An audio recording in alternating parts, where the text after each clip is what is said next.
अस्सलाम वालेकुम नाज़रीन, मुज़म्मिल सरवरदी के ऑफिशियल यूट्यूब चैनल के साथ मैं हूं मुज़म्मिल सरवरदी। उम्मीद है आप खैरियत से होंगे। नाज़रीन, इस वक्त दुनिया का मंजरनामा अजीब है। एक जंग बंद होने को है और एक जंग दोबारा शुरू होने को है। 15 अगस्त को, यानी कि जब आप ये वीडियो देख रहे होंगे उससे अगले दिन 15 अगस्त को रूस के सदर पुतिन और ट्रंप की मुलाकात है।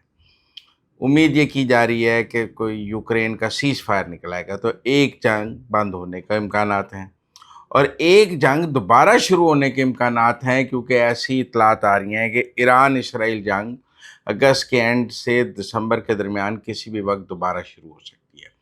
तो एक जंग बंद हो रही है, एक जंग शुरू हो रही है। अब 15 अगस्त को पुतिन और ट्रंप ने मिलना है।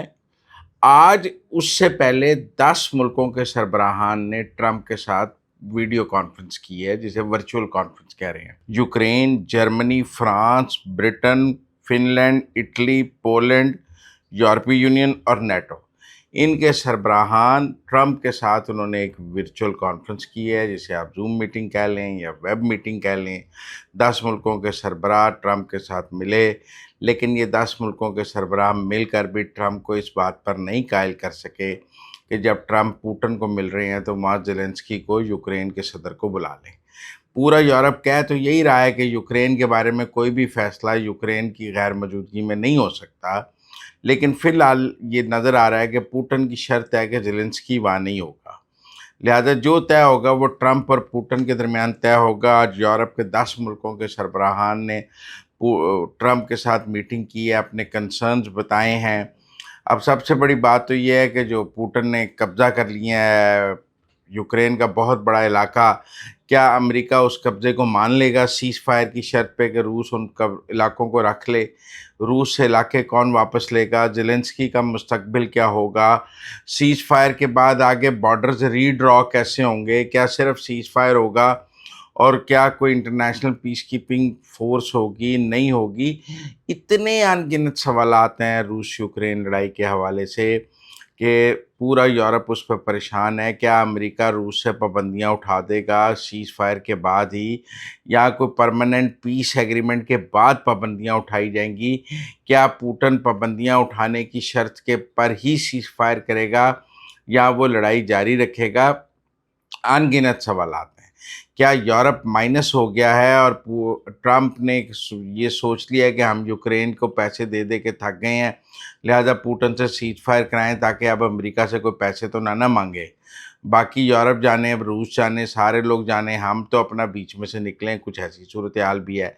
लेकिन बहरहाल पुतिन ट्रंप मुलाकात से पहले 10 मुल्कों के सरबराहान ने ट्रंप से वर्चुअल कॉन्फ्रेंस की है और यूक्रेन के बारे में कहा है कि ज़ेलेंस्की को बुलाया जाए, लेकिन ट्रंप ने कहा है कि इस मीटिंग में ज़ेलेंस्की नहीं आ सकते। ये ट्रंप और पुतिन की वन ऑन वन मीटिंग है। इसमें जो भी फैसला होगा वो ज़ेलेंस्की को मानना पड़ेगा यूक्रेन को। फ़र्ज़ कर लें अगर सीज़ फायर का फैसला होता है तो ज़ेलेंस्की को वो सीज़ फायर मानना पड़ेगा। उसके बाद अमन मुज़ाकरात होंगे, पीस टॉक्स होंगी, क्या होगा? वो साल चलें, 2 साल चलें, 3 साल चलें, उसके नतीजे में इलाके वापस हों ना हों, लेकिन एक दफ़ा सीज़ फायर होगा। लेकिन उस सीज़ फायर के एवज़ रूस को क्या मिलेगा? एक तो इलाके मिल जाएंगे यूक्रेन के, जो इलाके उसने कब्जा किए हुए हैं वो इलाके वो होल्ड कर लेगा, इलाके उससे वापस नहीं जाएंगे। लेकिन और रूस, क्या सिर्फ वो इलाके तो उसके पास हैं? क्या सैंक्शंस ख़त्म होंगी? क्या रूस को तेल बेचने की इजाज़त मिलेगी मंडियों में? क्या रूस पर जो तेल का कैप है वो ख़त्म होगा?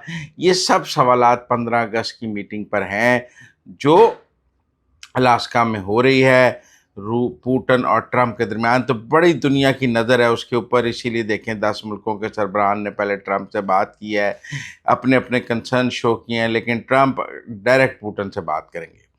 दूसरा, ऐसी खबरें अमेरिका के सरकारी इदारों से आ रही हैं कि इसराइल ईरान पर दोबारा हमले की तैयारी कर रहा है, क्योंकि इसराइल का ये मौक़िफ़ है कि नतर की जो उनकी एटॉमिक साइट है वो तो हो गई थी तबाह, लेकिन फर्दू वाली साइट, एटॉमिक साइट तबाह नहीं हुई मुकम्मल तौर पे।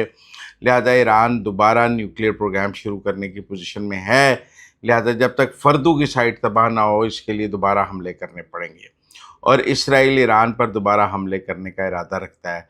इसराइल का ये ख्याल है कि इस वक्त ईरान की प्रॉक्सीज जो हैं, जिनमें हमास है, हिजबुल्लाह है, हुसी हैं, ये बहुत कमज़ोर हो चुके हैं اور ان میں سے کوئی بھی اس وقت اسرائیل کے ساتھ لڑنے کی پوزیشن میں نہیں ہے۔ یہ بہترین وقت ہے ایران پر دوبارہ حملہ کرنے کا، کیونکہ ایران بھی کافی کمزور ہو چکا ہے۔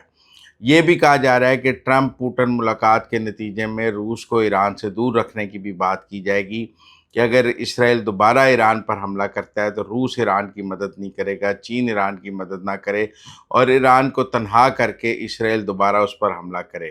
یہ حملہ ایئر سٹرائکس کے ذریعے ہو سکتا ہے، میزائلز کے ذریعے ہو سکتا ہے، لیکن ایران بھی اس حملے کو اینٹیسپیٹ کر رہا ہے۔ اب اس لڑائی کو کیسے روکا جا سکتا ہے؟ دیکھیں نا، یہ لڑائی تو سب کو نظر آ رہی ہے، لیکن اس لڑائی کو روکنے کے لیے ایران کو کسی نہ کسی طرح امریکہ سے نیوکلیر مذاکرات کرنے پڑیں گے، ایٹمی مذاکرات کا کوئی نہ کوئی راستہ تلاش کرنا پڑے گا، سفارتکاری کا کوئی راستہ ایسا بنانا پڑے گا کہ اسرائیل کو دوبارہ حملہ کرنے سے نیوکلیر کی وجہ سے روکا جا سکے، کیونکہ ابھی تک ایران اور امریکہ کے درمیان ایک ڈیڈ لاک ہے اور ابھی تک نیوکلیر پر مذاکرات دوبارہ شروع نہیں ہوئے ہیں۔ ایران IAEA سے بھی باہر نکل گیا ہوا ہے، ایرانی پارلیمنٹ نے IAEA سے بھی باہر نکلنے کی قانون بنا دیا ہوا ہے، تو اب جو اس کی سائٹس ہیں وہ IAEA کی مانیٹرنگ میں بھی نہیں ہیں، اور یہ بہترین وقت ہے کہ وہ بم بنا سکتا ہے۔ ایک اس کی سائٹ ایسی بھی ہے جس کا ابھی IAEA کو پتہ بھی نہیں تھا، انہوں نے صرف کہا تھا کہ ہم ایک اور سائٹ ڈیولپ کر رہے ہیں۔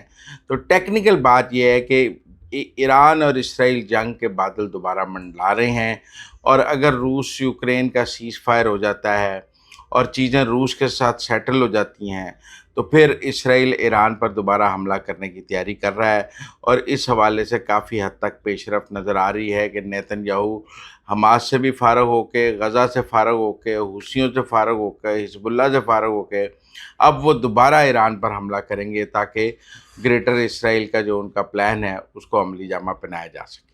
اب جو فارن پالیسی میگزین نے ایران اسرائیل جنگ کی پیشن گوئی کی ہے، اس نے یہ بھی کہا ہے کہ دونوں ممالک کی، ایران کی اور اسرائیل کی اسٹریٹجک کیلکولیشن سے یہ پتہ چلتا ہے کہ اس بار جو ایران اسرائیل جنگ ہوگی وہ پہلے سے زیادہ پرتشدد ہوگی اور یہ پہلے سے زیادہ خونی ہوگی، اور اس میں جو ہے پہلے سے زیادہ دونوں ملکوں کے نقصان ہونے کا خطرہ ہے، کیونکہ پچھلی دفعہ ایران نے بھی ریسٹرینٹ کا مظاہرہ کیا تھا، زیادہ ڈرونز اور میزائلز نہیں چلائے تھے، اسرائیل کی طرف سے بھی ریسٹرینٹ کا تھا، اور امریکہ نے بھی ایک بمباری کر کے اس کو بند کرنے کی تھی، کوئی بھی جنگ بڑھانا نہیں چاہتا تھا۔ لیکن اس بار ایسا ہے کہ اسرائیل کی کوشش ہوگی کہ امریکہ کو مکمل طور پہ اس جنگ میں گھسیٹ لے اور ایک دفعہ ایران پر بھرپور حملہ کیا جائے، اسرائیل اور امریکہ مل کے۔ امریکہ کی ابھی تک کوشش ہے کہ وہ ایران کے ساتھ کسی بھی براہ راست تنازع سے دور رہے، عرب ممالک کی بھی کوشش ہے کہ یہ جنگ نہ ہو، لیکن سفارتکاری کوئی راستہ نہیں مل رہی۔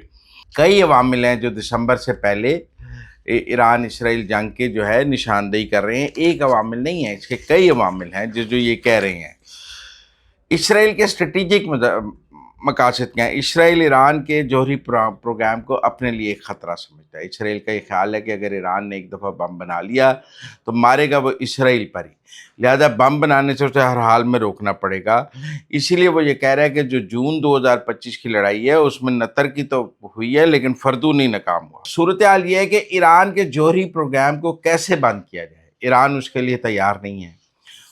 ان حملوں کے بعد بھی وہ کہتا ہے کہ میں کروں گا۔ ایک اور اسرائیل کا مقصد ہے کہ اگر وہ نیوکلیر کو فوراً ختم نہیں کر سکتا تو ایران میں رجیم چینج کی طرف جایا جائے، اور رجیم چینج کی پہلے بھی کوشش کی گئی ہے جو ناکام ہوئی ہے۔ اب بھی اسرائیل کا یہ خیال ہے کہ اگر وہ ایک سخت اور طویل لڑائی ذرا ایران پہ رکھی جائے تو وہاں رجیم چینج ہو جائے گی، وہاں کے لوگ ملاؤں کو نکال دیں گے۔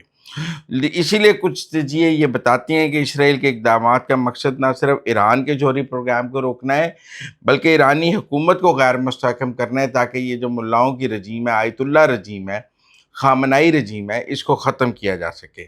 لہذا ایران جو ہے اس کے دو مقاصد ہوں گے، ایک تو اس نے نیوکلیر بھی بچانا ہے، دوسرا اس نے آیت اللہ کی رجیم کو بھی بچانا ہے۔ اب بارگیننگ چپ کیا ہے؟ لاسٹ ٹائم بھی ٹرمپ نے یہ کہا کہ ہم آیت اللہ خامنائی کو نشانہ بنا سکتے تھے، ہم نے نہیں بنائی، وہ بنکر میں چلے گئے، انٹریسیبل ہو گئے۔ آیت اللہ کیا خود کو بچانے کے لیے نیوکلیر گیو اپ کریں گے؟ لیکن آیت اللہ کو یہ پتہ ہے کہ اگر انہوں نے نیوکلیر گیو اپ کر دیا تو اگلی باری پھر ان کی ہوگی، ان کو لمبی لائف لائن نہیں مل سکتی نیوکلیر کو گیو اپ کر کے۔ آیت اللہ کا بچاؤ اسی میں ہی ہے کہ ایران نیوکلیر بن جائے تاکہ کوئی ان کے اوپر حملہ نہ کر سکے۔ سب کے سامنے پاکستان کی مثال ہے کہ انڈیا پاکستان پر حملہ اس لیے نہیں کر سکتا کہ پاکستان نیوکلیر ہے، पाकिस्तान का आर्मी चीफ दुनिया में खड़े होकर कहता है कि फिर हम न्यूक्लियर चला देंगे, सब डर जाते हैं और वो इंडिया को रोकते हैं। ईरान का ये ख्याल है कि एक दफ़ा अगर वो न्यूक्लियर बना ले तो फिर सब उस पर भी हमला कोई नहीं कर सकेगा और आयतुल्लाह भी बच जाएंगे और वो भी बच जाएंगे। दुनिया को ये पता है कि अगर ईरान के पास न्यूक्लियर हुआ तो उसकी तो प्रॉक्सीज के ज़रिए उसने इतनी दुनिया में लड़ाई बनाई हुई है, तो बम के ज़रिए वो क्या करेगा। लिहाजा वो ये कह रहे हैं कि बम बनाने से पहले ईरान को रोकना है, और रोकना इस तरह है कि न्यूक्लियर भी रोकना है और रजीम भी चेंज करनी है। दो मकासद हैं इसराइल के। अब वो कितने कामयाब होते हैं, कितने नाकाम होते हैं, इसके लिए हमें एक और जंग इसराइल और ईरान के दरमियान नज़र आ रही है। हमारे चैनल को लाइक करें, सब्सक्राइब करें, बेल आइकॉन के बटन को दबाएं, हमारी हौसला अफजाई करें।